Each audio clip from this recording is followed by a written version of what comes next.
Let's dive right into this explainer of a continuous journey that begins in 1985 Hill Valley. We're going to follow a narrative that seamlessly links actions in the past to massive consequences in the future. And it all starts with a seemingly impossible late-night scientific breakthrough. You probably know this quote. What's absolutely crucial about it is how it instantly sets the high-stakes mechanical threshold for Dr. Emmett Brown's temporal displacement experiment at the Twin Pines Mall. He utters these exact words right before sending his dog, Einstein, 1 minute into the future in a modified DeLorean, proving that his life's work is actually a reality. Section 1. 1985. The Time Machine. A Teenage Slacker and Doc. We kick things off with teenager Marty McFly, who's dealing with a slacker reputation handed down by Principal Strickland. On top of that, he's got a father who is constantly bullied by his supervisor Biff, and a bizarre late-night request from his friend, Doc Brown, pulling him right into this parking lot experiment. So the crazy detail Doc reveals is that his DeLorean time machine requires a massive 1.21 gigawatts of electricity to operate. To generate that kind of nuclear reaction, he needed plutonium, which he casually admits he stole from a group of Libyan nationalists by giving them a fake bomb casing in return. Well, the experiment goes terribly wrong. The Libyans arrive unexpectedly, ambushing the scene and gunning down Doc. Marty dives into the DeLorean to escape. Fleeing heavy gunfire, he just slams on the gas, accelerating faster and faster until he crosses that magical 88 miles per hour threshold Doc warned him about. Section 2. Trapped in 1955. Out of plutonium. Marty arrives instantly on the exact date Doc originally invented time travel, crashing the DeLorean straight into Old Man Peabody's barn. The immediate crisis, he is completely out of fuel and without any extra plutonium to get back home to 1985. Wandering into a pristine 1955 Hill Valley, Marty inadvertently starts leaving footprints all over history. In a local cafe, he actually gives a young worker the idea to become mayor, a position we know he eventually holds. Right after this, Marty spots his own teenage father being relentlessly bullied by a teenage Biff. Some dynamics, rather ironically, never change. This brilliantly illustrates how delicate time really is. Marty accidentally alters his own history by pushing his father out of the path of a moving car, taking the hit himself. He wakes up to his teenage mother, Lorraine, who misreads his underwear, calls him Calvin Klein, and falls completely, awkwardly infatuated with him instead of his dad. Doc Brown calls this the Florence Nightingale effect. Section 3. Disappearing Sibling.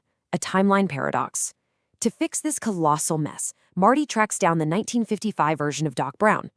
Doc is super skeptical at first, but is convinced when Marty successfully proves he's from the future by recounting a totally private detail, how Doc slipped on his toilet, hit his head on the sink, and woke up with the vision to invent the flux capacitor. Doc examines the DeLorean but explains a stark reality to Marty. Since plutonium is literally impossible to find in a 1955 drugstore, their only hope to generate 1.21 gigawatts is to harness a localized lightning strike.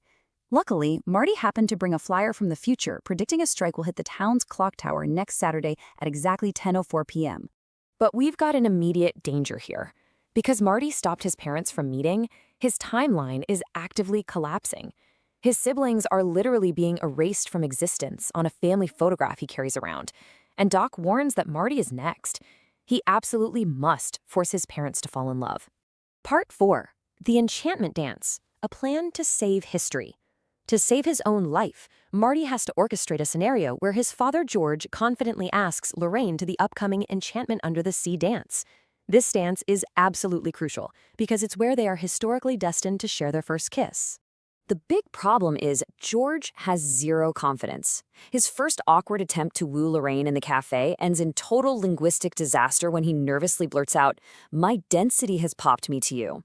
To make matters worse, Biff interferes, forcing Marty to draw Biff's gang away in a frantic makeshift skateboard chase across the town square. Running out of time, Marty devises this meticulously timed fake rescue plan for 9 p.m. at the dance. The setup, George just has to approach a parked car where Marty will be making inappropriate advances toward Lorraine. George is supposed to pull Marty out to prove to Lorraine that he's a strong protector. Sounds simple, right? Well, the plan goes completely off the rails when a drunk Biff takes over the car instead of George. Biff's gang locks Marty in the trunk of another vehicle, meaning when George opens the car door to deliver his rehearsed line, he is forced to confront his actual tormentor. Pushed to the absolute brink, George digs deep, finds real courage, and lays Biff out with a single punch, finally winning Lorraine's heart. Phase 5, Harness the Lightning, the clock tower storm. With his parents on the dance floor sharing that vital kiss and his family photograph instantly restored, Marty's existence is secure. Now he races away from the school to the clock tower where the necessary electrical storm is already brewing. Doc has laid out a highly precise 4-step mechanical procedure to pull this off. He suspends an industrial cable from the clock tower across the street and outfits the DeLorean with a connecting hook. Marty's objective is to accelerate to exactly 88 miles per hour, making contact with the cable at precisely 10:04 p.m. to channel the lightning directly into the flux capacitor. When you look at the timeline of the night, every single second counts, building this intense suspense.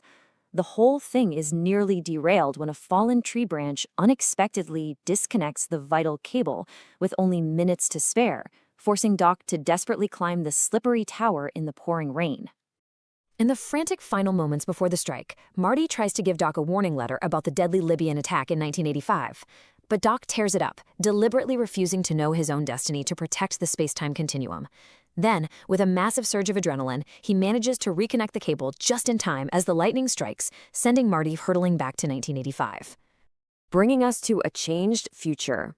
Back to 1985, Marty crashes into his present, having set the time circuits to arrive 10 minutes early.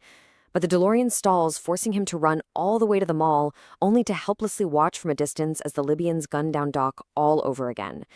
But in a fantastic twist, Doc sits right up, perfectly alive. He reveals he actually taped Marty's warning letter back together and wore a bulletproof vest. When questioned about the space-time continuum, Doc simply says, "I figured, what the hell?" deciding his own life was absolutely worth risking the rules of time travel. The next morning reveals how radically Marty transformed his family's timeline. Before, it was a pretty grim picture. George was heavily bullied and the family was distinctly unhappy. But look at the after. George is now a confident, published author, and Biff is simply an obedient auto detailer waxing their cars. The entire family is vibrant and thriving. The story wraps up continuously as Doc suddenly reappears in a modernized flying DeLorean. He urgently tells Marty and his girlfriend Jennifer that they need to travel to the future to fix a problem with their kids, famously declaring that where they are going, they don't need roads, right before lifting off into the sky.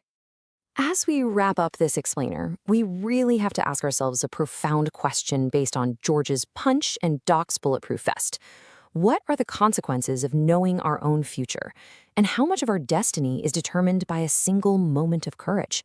Think about that as you consider how one bold decision today might completely rewrite your tomorrow.